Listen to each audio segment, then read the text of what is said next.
Hello बच्चों, आ गया है आपका अपना सुभाष सर लेकर मैथ्स का एक नया टॉपिक। आप कहोगे कि सर नया टॉपिक कैसे, क्यों?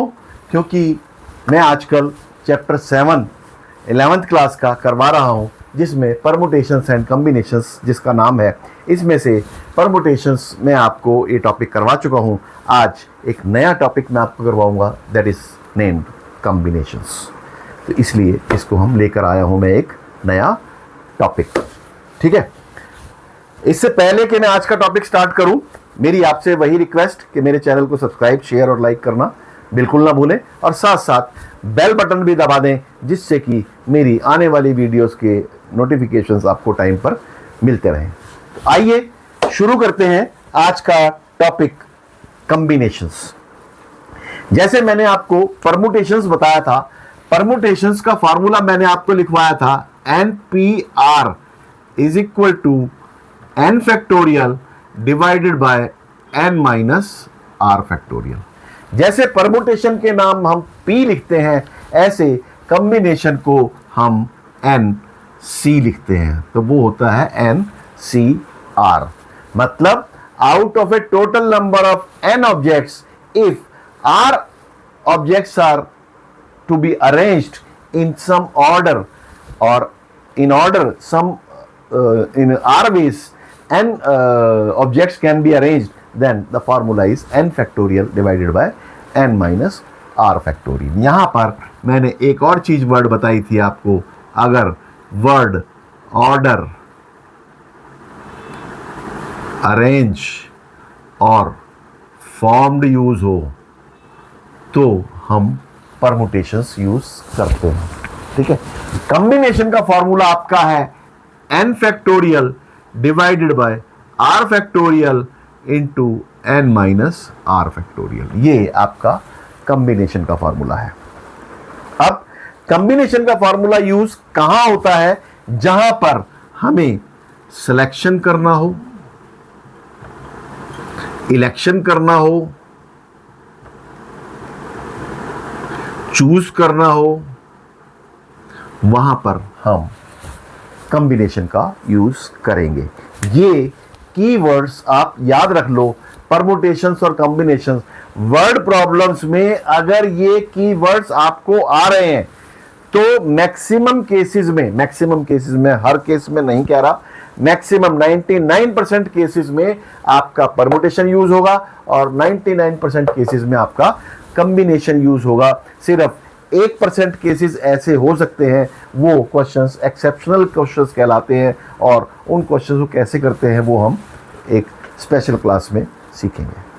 ठीक है, अभी आप सिर्फ इतना याद रखो कि परमुटेशंस के लिए कीवर्ड्स ये वाले हैं और कॉम्बिनेशंस के लिए कीवर्ड्स ये वाले हैं। अगर हम कहें, और एक और मैं इसमें वर्ड लिखूं, team, a team of some players is to be chosen। अब यहां पर मैं कहता हूं a team, यहां पर एक मैं आपको if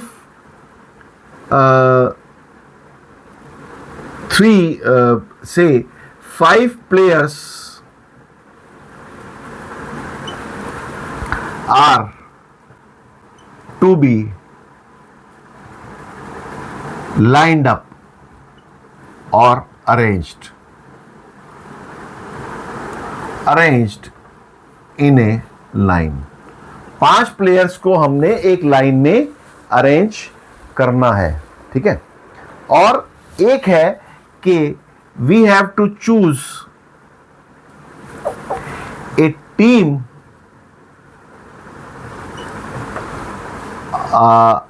out of a team of 2 players is to be chosen from 5 players। ठीक, या मैं कहूं 5 players are to be lined up and arranged in a line of से 2 प्लेयर्स। ठीक है, 2 प्लेयर्स की एक लाइन हमें बनानी है। अब प्लेयर्स कौन कौन से हैं? ए, बी, सी, डी और ई। ये हमारे पास 5 प्लेयर्स हैं। इनको हमने एक लाइन में दो दो करके अरेंज करना है। ठीक है, अब दो दो करके अगर अरेंज करना है तो हम यहां पर अरेंज वर्ड आ रहा है, तो अरेंज वर्ड आ रहा है तो हमारा परमुटेशन यूज्ड है। परमुटेशन यूज्ड है तो हम उसको 5p2 यूज करेंगे and that will be equal to 5 factorial divided by 3 factorial and this will be equal to 20। आप सॉल्व कर लेना, ये मैंने आपको कई बार करवा चुका हूं। ठीक है, इसी तरह से अगर दो की एक हमें टीम चूज करनी है, तो दो की टीम चूज करनी है तो ये आपका 5 फैक्टोरियल 5c2 ये होगा 5 factorial divided by 2 factorial into 3 factorial and this is equal to 10। अब ये मैं आपको बताता हूं कि ये 10 कैसे आया और ये 20 कैसे आया। Let us do. मैं इसको फार्मूले काट रहा हूं, मिटा रहा हूं, ये आप नोट कर चुके होंगे आई थिंक। ठीक है, अब ये जो आया, अब हमें इनको अरेंज करना है। मैंने लिखा ए के साथ बी, ए के साथ सी, ए के साथ डी, ए के साथ ई। एक तो ये आ गए 4, ए, A B, A C, A D, ए ई। दूसरा मैंने एक ग्रुप बनाया, ए के साथ बी आया तो बी के साथ बी ए आ सकता है, बी के साथ ए, बी के साथ सी, बी के साथ डी और बी के साथ ई। ठीक, यहां पर फिर सी के साथ ए, सी के साथ बी, सी के साथ डी और सी के साथ ई। इसी तरह से डी के साथ ए, डी के साथ बी, डी के साथ सी, डी के साथ ई। इसी तरह से ई के साथ ए, ई के साथ बी, ई के साथ सी, ई के साथ डी और ई के साथ ई। ये हमारे टोटल 2, 4, 6, 8, 10, 12, 14, 16, 18, 20। ई के साथ ई नहीं आएगा, सॉरी, ई वो तो एक ही आदमी होगा ना टीम, वो प्लेयर, 2 प्लेयर्स इकट्ठे नहीं बने। ठीक है, डिफरेंट प्लेयर्स होने चाहिए दोनों के दोनों। सेम प्लेयर और ई तो एक ही प्लेयर बन गया ना, तो इसलिए इसमें ई नहीं होगा। तो ये टोटल बने 20। तो हमने क्या किया यहां पर, ए बी और बी ए 2 अरेंजमेंट हैं। ये अरेंजमेंट मतलब एक पहले आ सकता है, बी बाद में आ सकता है, या बी पहले आ सकता है, बी बाद में आ सकता है। हम उसको ऑर्डर में अरेंज कर रहे हैं। लेकिन जब हमने एक टीम चूज करनी है, टीम चूज करनी है, या तो हम ए बी टीम चूज करेंगे, ए बी टीम चूज करें या बी ए टीम चूज करें, तो टीम एक ही है वो, तो इसलिए हम बी ए को 2 बार नहीं लिखेंगे। यहां पर हम ए बी और बी ए को 1 बार लिखेंगे और ए सी और सी ए को 1 बार लिखेंगे। तो ये टोटल नंबर ऑफ वेज 10 आएंगे। ठीक है, ये यहां पर दोनों में डिफरेंस है। ये परमुटेशन में हम ऑर्डर में अरेंज करते हैं और कॉम्बिनेशंस में हम टीम सेलेक्ट करते हैं। टीम सेलेक्ट करने का मतलब, अगर हमने ए बी सी एक टीम सेलेक्ट की है तो ए बी सी एक ही टीम है, हम इसको बी सी ए कह दें या सी ए बी कह दें, ठीक है, या सी बी ए कह दें, एक ही बात है। इसलिए वो टीम एक ही रहेगी। लेकिन जब परमुटेशंस में आएगा तो वो अलग अलग सारे परमुटेशंस उसके काउंट होंगे। ये दोनों में परमुटेशन और कॉम्बिनेशन में डिफरेंस है। ये डिफरेंस अगर आपने समझ लिया तो आपको कॉम्बिनेशन अच्छी तरह से समझ में आ जाएगा। ठीक है, ये मेन मेरे को आपको कॉम्बिनेशंस का डिफरेंस समझाना था। ये मैंने कॉम्बिनेशन का डिफरेंस आपको समझा दिया। अब मैं इसको फार्मूले में भी आपको इसका डिफरेंस एक बारी समझाने की कोशिश करता हूं, तो फिर आपको ये कंसेप्ट बिल्कुल क्लियर हो जाएगा। एक क्वेश्चन है, NPR is equal to n factorial divided by n minus r factorial होता है। ठीक है, और NCR मैंने बताया, NCR is equal to n factorial divided by r factorial into n minus r factorial है। ठीक है, अगर इसको एनसीआर को मैं आर फैक्टोरियल से मल्टीप्लाई कर दूं तो वो क्या बनेगा, n factorial divided by r factorial into n minus r factorial into r factorial. ठीक, मैं आर, ये एनसीआर है, एनसीआर का मैंने ये लिख दिया, इंटू आर फैक्टोरियल इंटू मैंने आर फैक्टोरियल कर दिया, ये आपका कैंसिल हो गया, तो ये आया n factorial divided by n minus r factorial and it is equal to n p r. तो इससे मैंने एक फार्मूला निकाला, वो फार्मूला क्या है वो मैं आपको लिखवाने जा रहा हूं कि n p r is equal to n c r into r factorial. ये एक फार्मूला आप याद कर लो।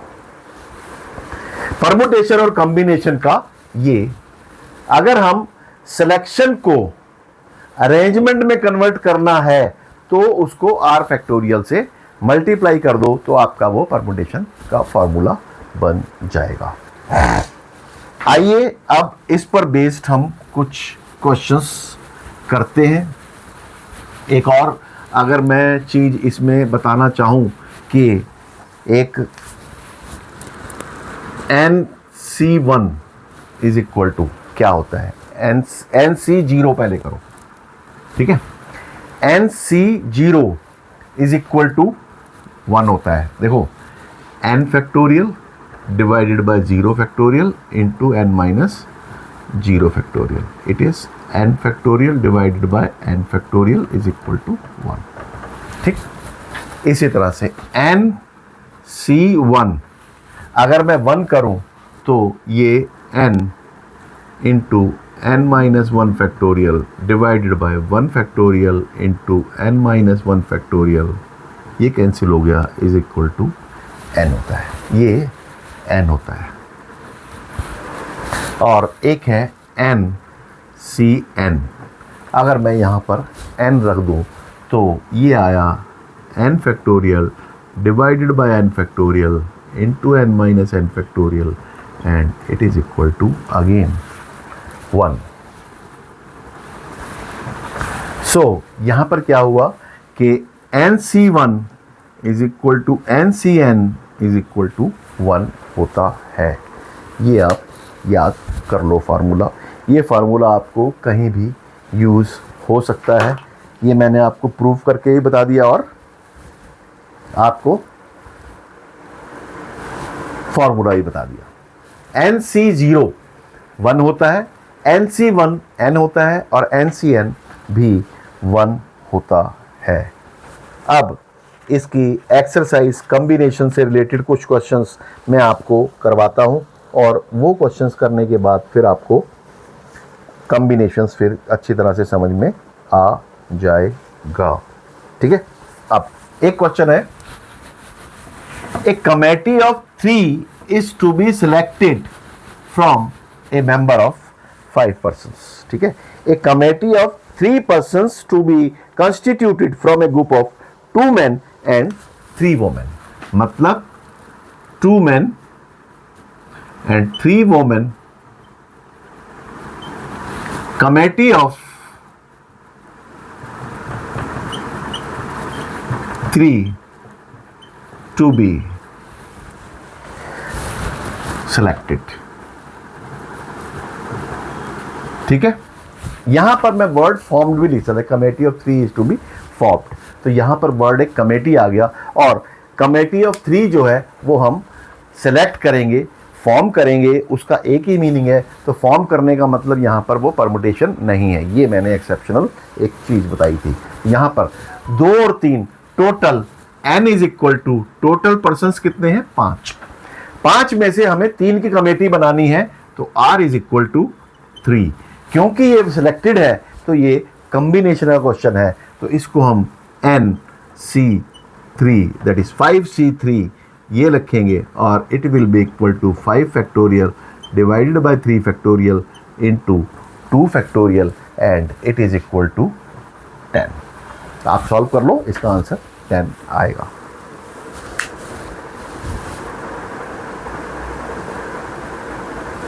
ओके।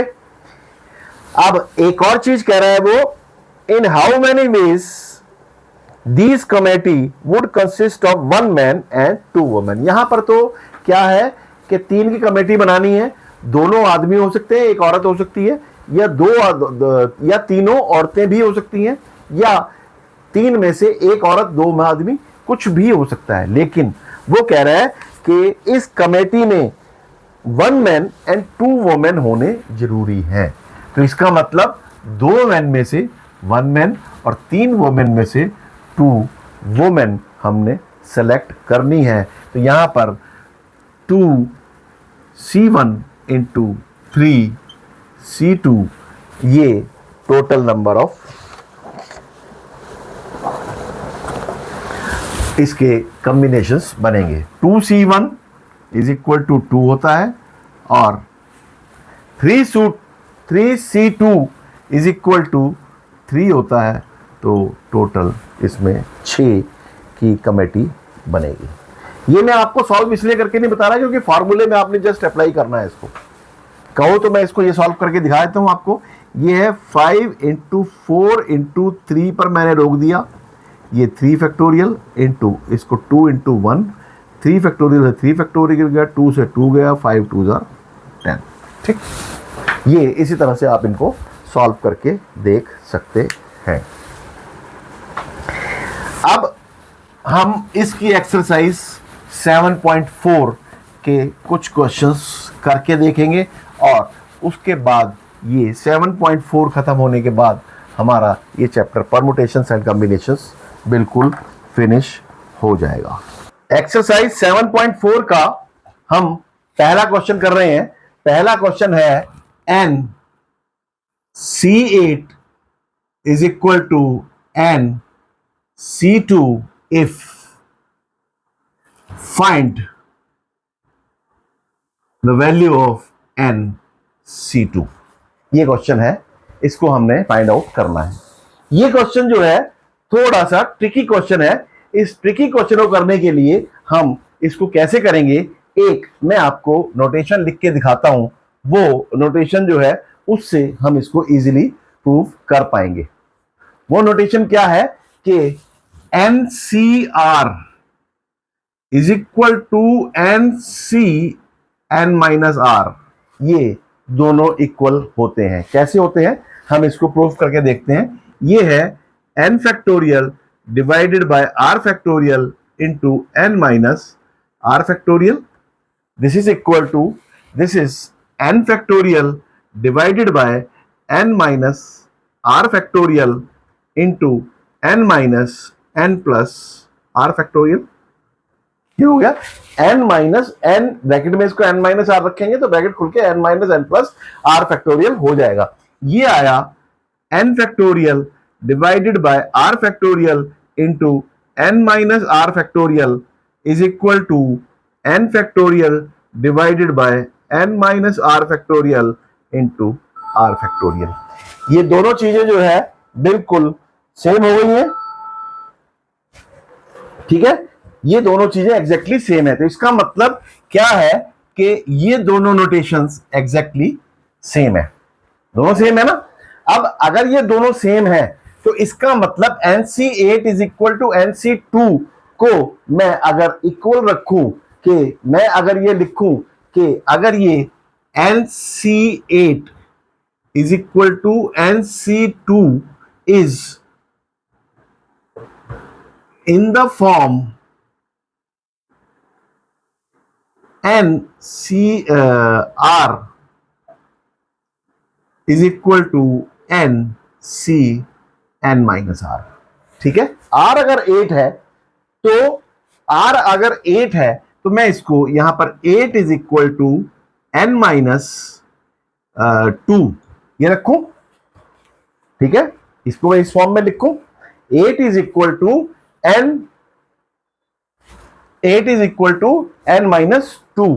तो यहां से आया N is equal to 8 plus 2 is equal to 10। N की वैल्यू हमारी 10 आ गई। इससे वो N की वैल्यू 10 कैसे आई, देखो अगर मैं यहां पर 10 रखता हूं तो ये 10C8 अगर है तो 10c 10 माइनस 8 10c2 बन जाएगा, वो बन जाएगा ना। यहां से हमारी n की वैल्यू 10 आ गई। अब n की वैल्यू अगर हमारी 10 आ गई तो हम nc2 की वैल्यू हमने निकालनी है।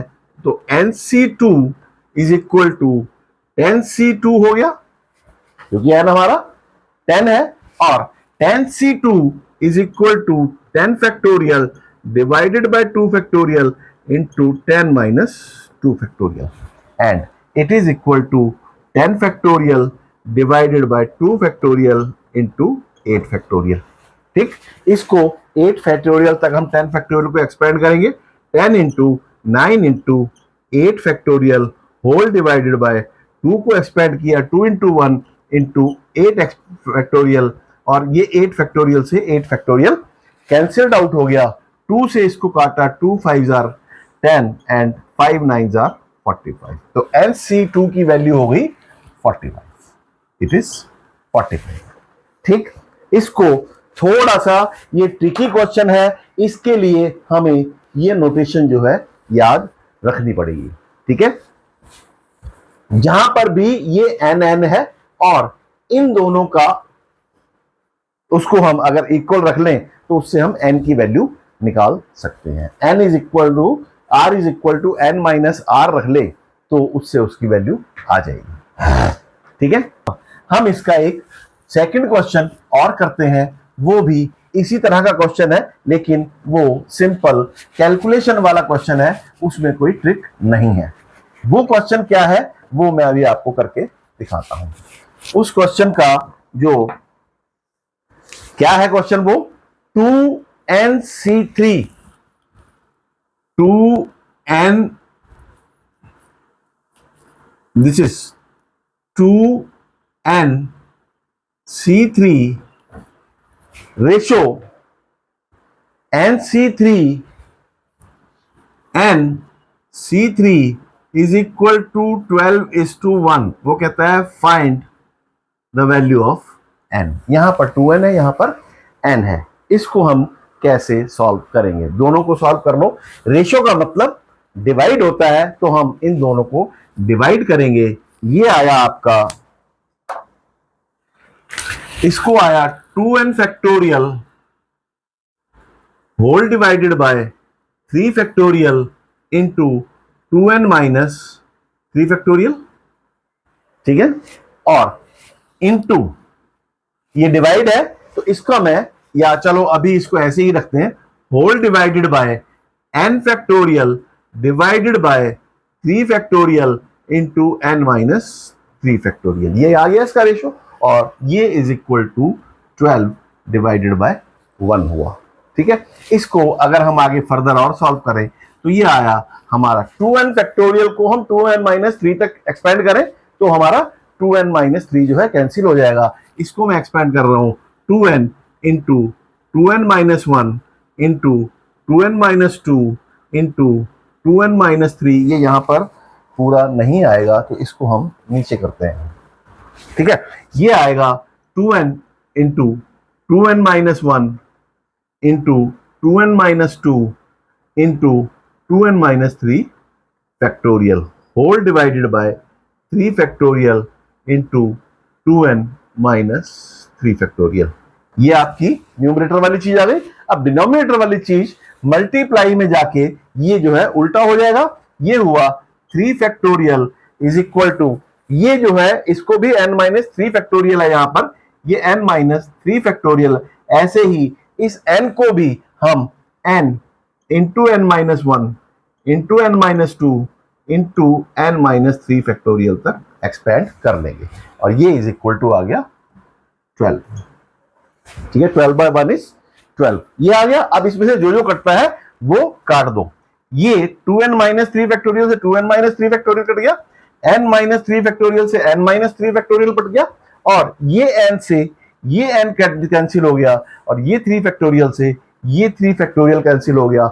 बहुत सारी चीजें इसमें कैंसिल आउट हो गई आपकी। ठीक है, अब इसमें एक चीज और देखो, ये अब इसमें से अगर इसको हम फर्दर और सॉल्व करें तो ये यहां बचा, यहां से 2 इंटू 2n-1 इंटू 2 इसमें से कॉमन ले लूं तो ये n-1 इसमें से 2 कॉमन ले लिया और नीचे बचा n-1 into n-2 is equal to 12। ठीक, अब इसको ये n-1 से n-1 कट गया और हम इसको क्रॉस मल्टीप्लाई कर दे, ये जो है उधर जाके हो गया 12n माइनस 24।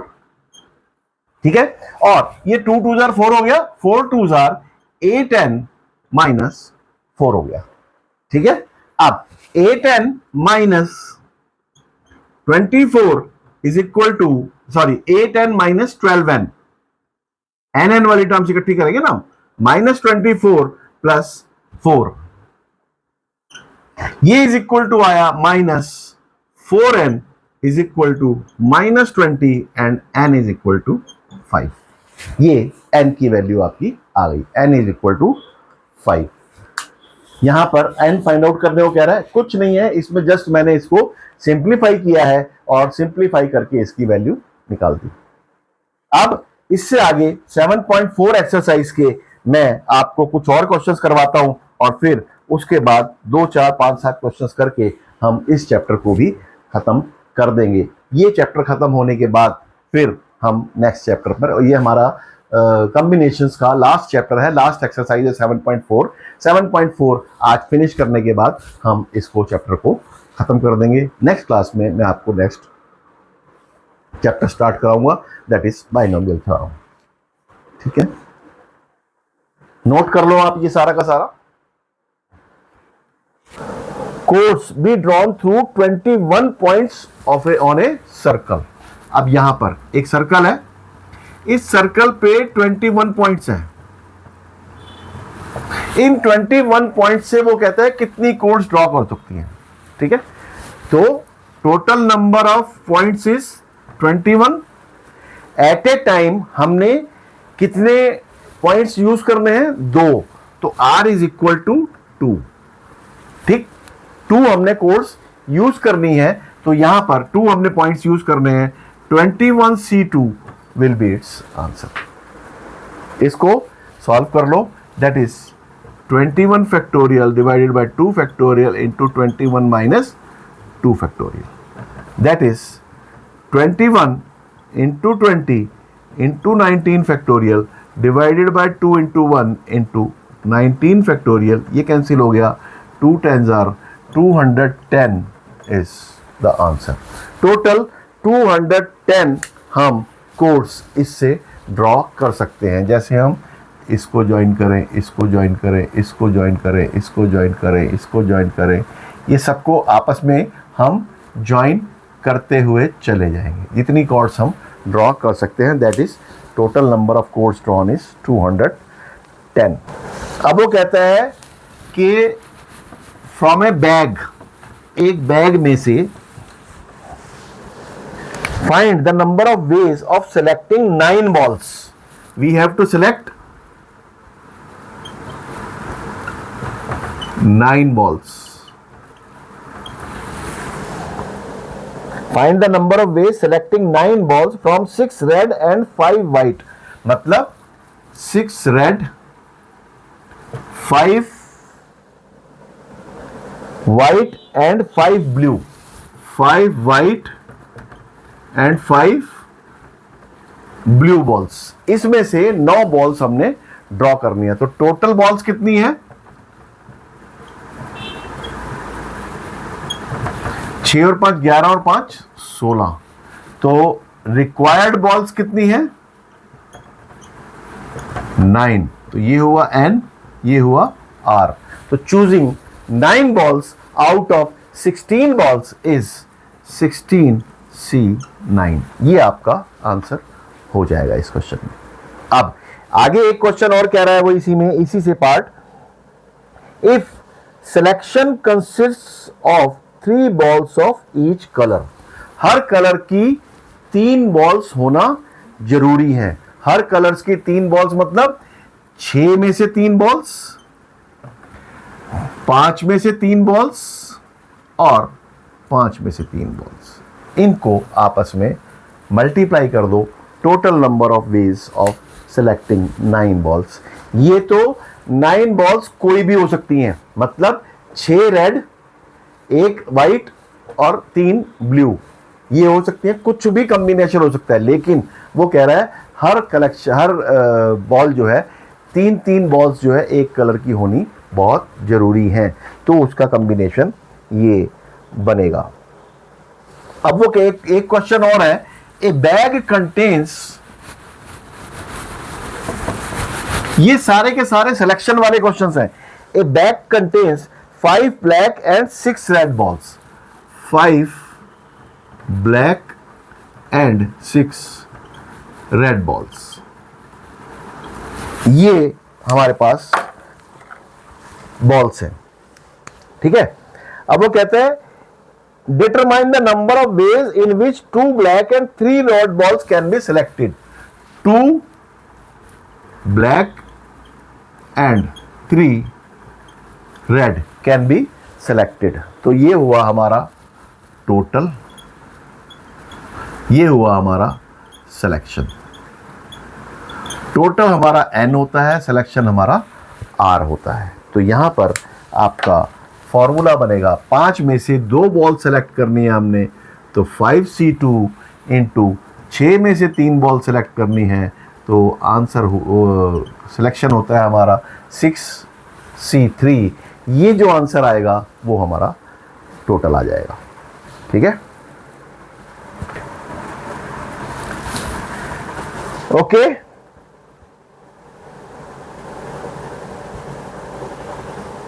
इसमें एक क्वेश्चन हम और लेते हैं, इसी तरह ही क्वेश्चन है इनमें।